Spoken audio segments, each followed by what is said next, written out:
Perek Tet, the ninth chapter of the book of Divrei Hayamim, after we learned about many different tribes and their genealogies, basically up to the point of the destruction of the first Beit HaMikdash, or up to King David.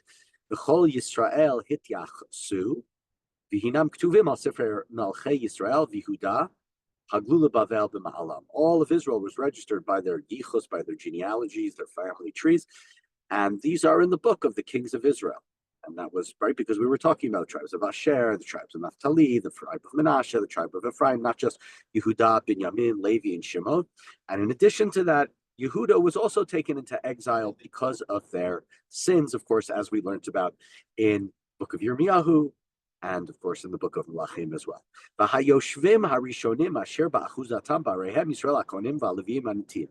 The first to settle in their towns on their property, they're Israelites, the priests, the Levites, and the temple servants. And this is talking about at the time of the return. This is a book, of course, that was written during the Second Temple period. And so it's describing the Jews who came back during the Second Temple period. First, those who came with Zerubbabel, in around the year 539 or so, when they were given permission. Those who maybe later came with Ezra. Those, of course, are not the first ones. Those who came with Nehemiah, that would be about 70, 80 years later. Uv Yerushalayim, in verse 3, Pasuk Gimel, Yashvu min b'nei Yudah, min b'nei Binyamin, b'nei Ephraim, u'min Asher.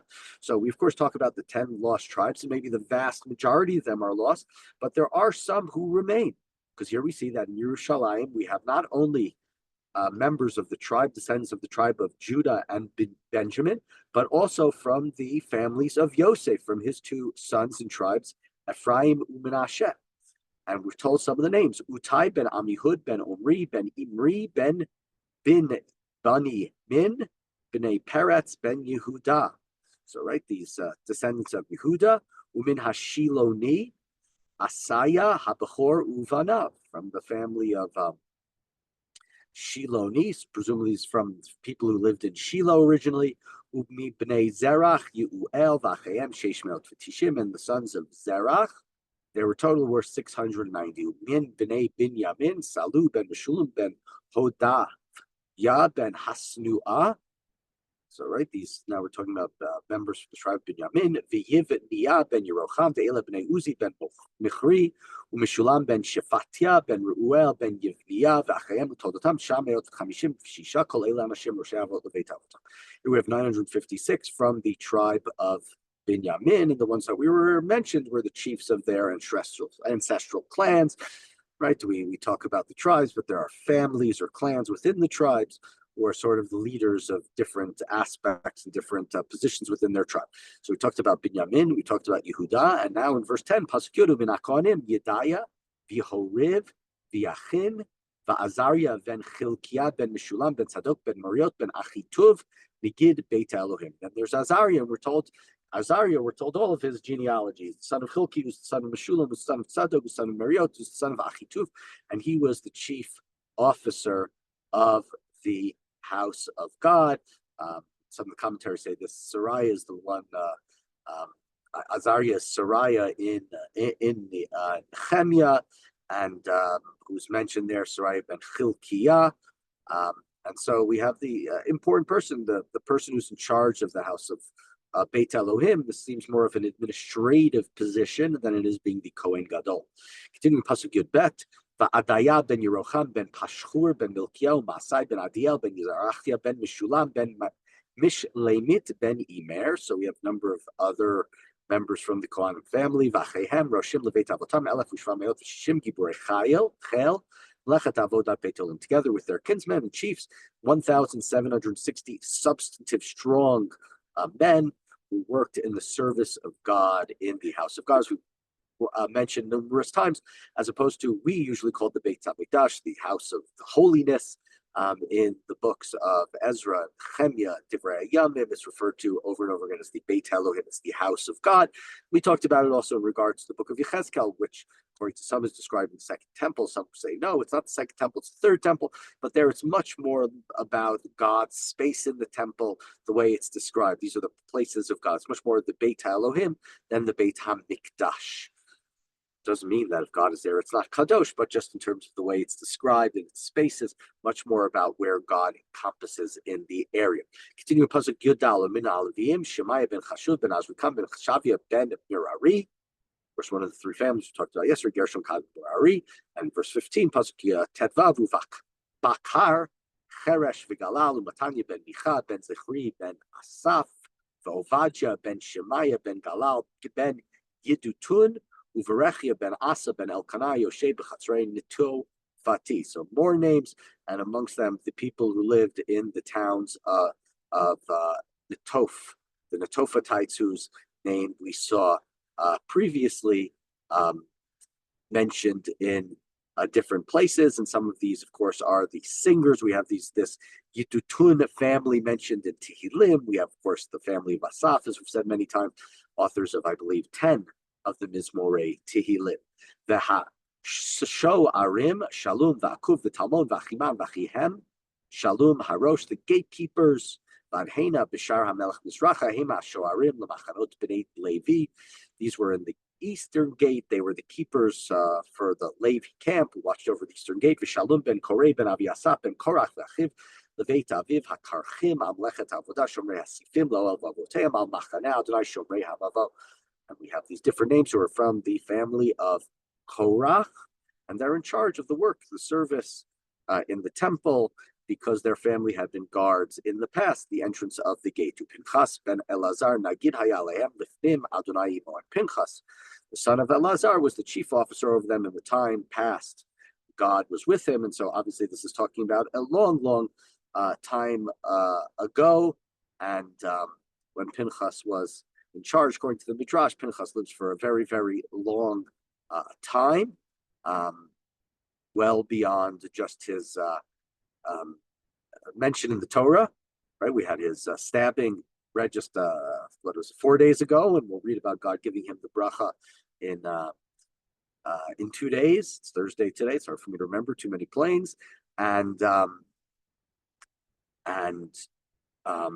But according to the Midrash, Pinchas lives hundreds of years later. He's mentioned more in the book of Yoshua and mentioned more in the Midrash all the way at the time of Yiftach and others. Continue to verse 21. Zechariah ben Mishlemya Shoer Petach Lo Moed. Zechariah was a gatekeeper at the entrance of the tent of meeting. The Ol Moed Kol Kulam Haburim Shoarim B'Sifim Matayim U'Shnei Masar Hem B'Chatzarim Hatiachsim. Hema Yisad David Shmuel Haroeh Be'amunotam. All these were selected gatekeepers. There were 212 of them, and you should know that their genealogies and their villages and who set this up originally a long, long time ago was set up by Shmuel HaNavi or Shmuel HaChozeh and by King David. So we're talking about a long, long time ago that it was set up. These families, there would be the gatekeepers, they would be the guards. Veheim uvneihem in verse 23, al hasha'arim leveit Adonai leveit ha'olel mishmarot, and they were right separated into watches to be the guards over the house of the tent of God and to watch over them. Arba ruchot yu hasha'arim, Izrach Yama Tzafona v'Negba, 4 sides, to the east, to the west. Right, the Yam, the Mediterranean is to the west. That's why it's called Yama Tzafona. To the north, place that in a sense is hidden, like Safun, and Negba to the south. And their fellows, their kinsmen from the villages, were obliged to join them every 7 days according to a fixed schedule. So there was schedules to who was going to work when.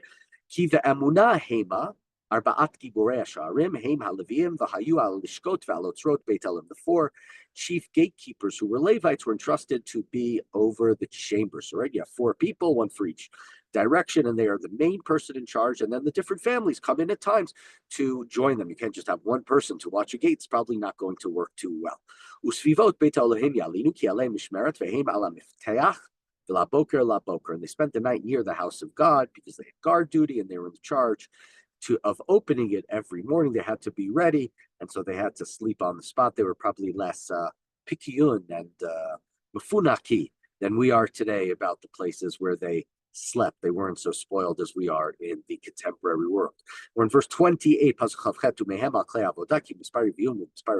Some of them had charge of the service of vessels, for they counted when they were taken back in, right? Stuff that was brought in, stuff that was brought out. The lending library, they had to keep account of the clay sharet, or there are those who say it refers to the kalim that were used for shirim, for singing, but they had responsibilities. Some of them were in charge of the vessels, the holy vessels. Some were in charge of the flour, the wine, the oil, the incense, and the spices. Somebody had to keep an account of all of the stuff that belonged to the temple, all the stuff that were in the treasure houses, etc., etc. Some of the priests blended the compound of spices. We know on Shabbos we say the pitum Torah, the different spices, and how they were mixed in the Beit HaMikdash. The spice was very important to get the correct measure of the spices for the smell, right? We don't think about the Beit HaMikdash and some of the, what today we might think of as fairly putrid smell of the killing of the animals, right? All the sacrifices that were in the temple. So the smells were very important to cover some of what would be considered, at least to me, I don't know, to anybody else, not such a wonderful smell. You walk into the house of God, you want it to smell nice.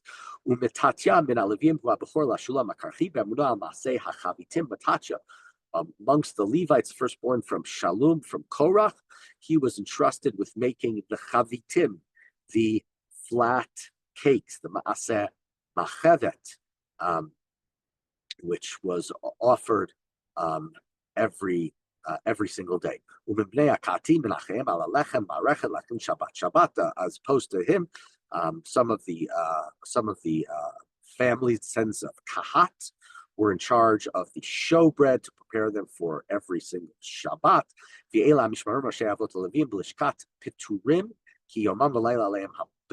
Now, all of these are the singers, the chiefs of the Levitical clans, remained in the chambers free of other service, for they were on duty day and night. These are specifically the singers, which we know is one of the main jobs of the Levites. So the Levites, in many ways, in charge of sort of the beautification of the Mikdash, if you want to put it as such.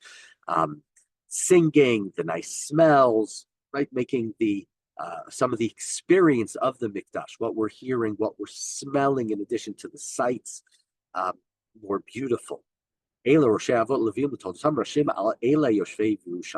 these are the chiefs of the families, the names that we mentioned, and they lived in Yerushalayim. Now we go to verse 35. We move from the Leviim, from the Kohanim, to part of what was ancestrally the territory of Binyamin. Uvegivon yashvu avi Givon Yiel v'shem ishto Ma'achal. The father of Givon, named Yiel, he lived in the Givon. And the name of his wife was Ma'achal. Then Abachor Avdon v'Tzur v'Kishu Val v'Ner v'Nadav. And his firstborn son was Avdon, then Tzur, then Kish, then Baal, then Ner, Nadav. And we already had this in previous chapters where we talked about the family of Binyamin. And of course, if you remember, when we talk about Kish and Ner, we're going to Shaul is who we're getting to. Ugdor v'Achayo, Zachario, Miklot, 37. We have other names of their family members. Miklot, Holid that Shim'am, v'Afhem, Neged Achayem, Yashvu Yerushalayim, Im Achayhem.